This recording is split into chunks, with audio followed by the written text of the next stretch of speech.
Bonjour nos chers candidats, pour suivre les actualités des autres épreuves du TCF Canada, visitez notre plateforme officielle www.formation-tcfcanada.com. Aujourd'hui et dans cette vidéo, nous allons corriger des sujets d'actualité pour les 3 tâches d'expression écrite. Gardez à l'esprit de ne pas utiliser nos rédactions lors de vos tests pour éviter le plagiat. Tâche 1. Pour cette tâche, vous allez rédiger un message.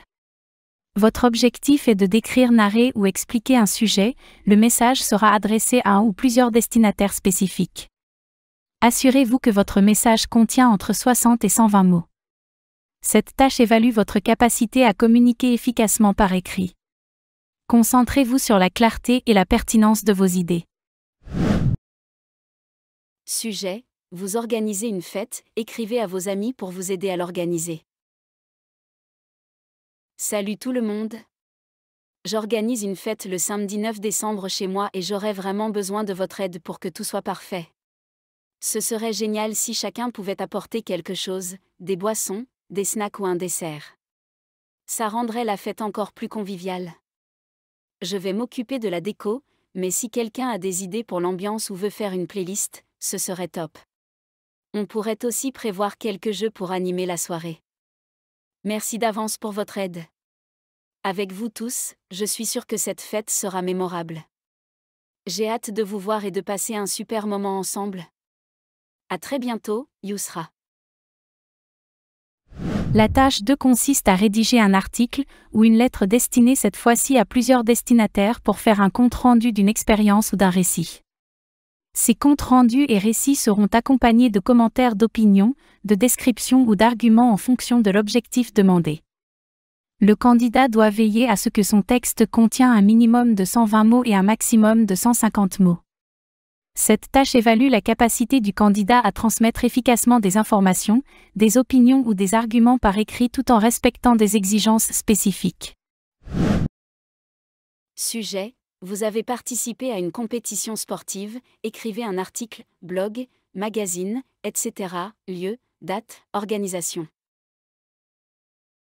Retour sur la compétition de natation à Casablanca, une expérience intense et inoubliable.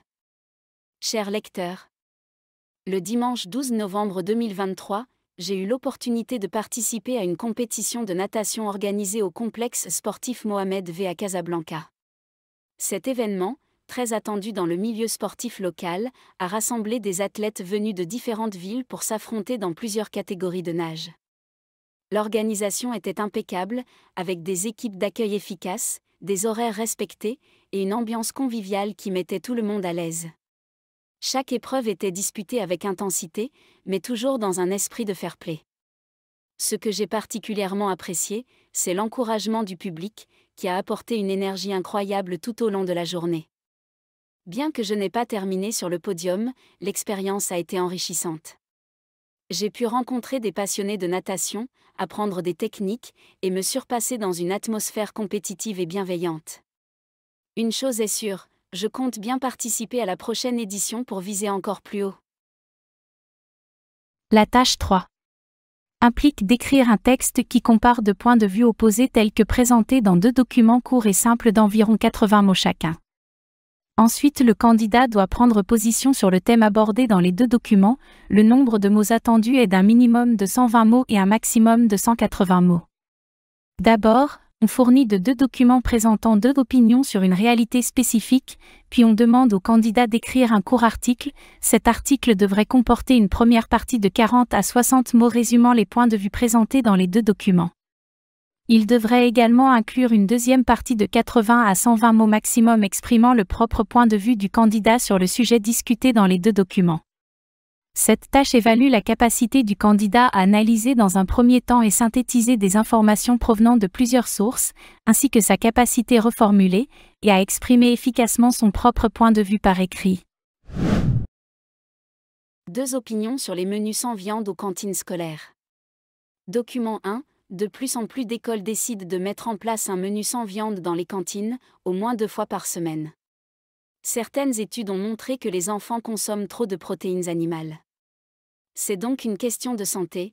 Les écoles ont choisi de remplacer la viande par d'autres produits, soja, céréales, légumes, moins gras et utiles à la croissance des enfants. Ces menus sans viande à la cantine reviennent moins chers aux familles. Cette idée plaît beaucoup aux parents comme aux enfants. 2 opinions sur les menus sans viande aux cantines scolaires. Document 2.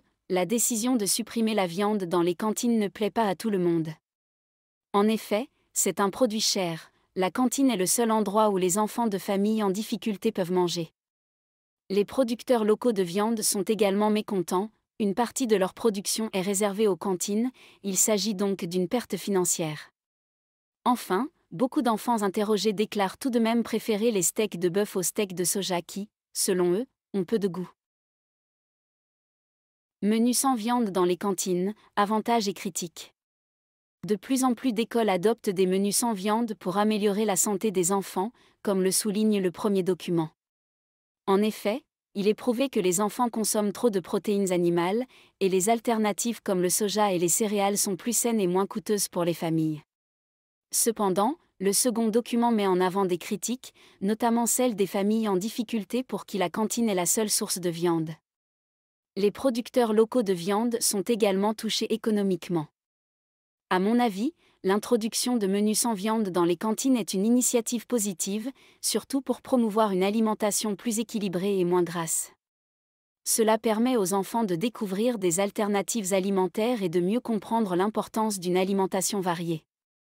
Cependant, il est important de ne pas négliger les préoccupations des familles modestes, pour qui la viande à la cantine est parfois essentielle.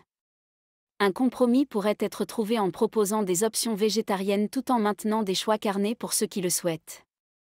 De plus, il est essentiel d'accompagner ces changements par des explications pédagogiques aux enfants pour qu'ils comprennent l'intérêt de manger moins de viande sans le ressentir comme une obligation. En somme, la diversification des menus est bénéfique, mais elle doit se faire avec une flexibilité qui respecte les besoins et goûts de chacun.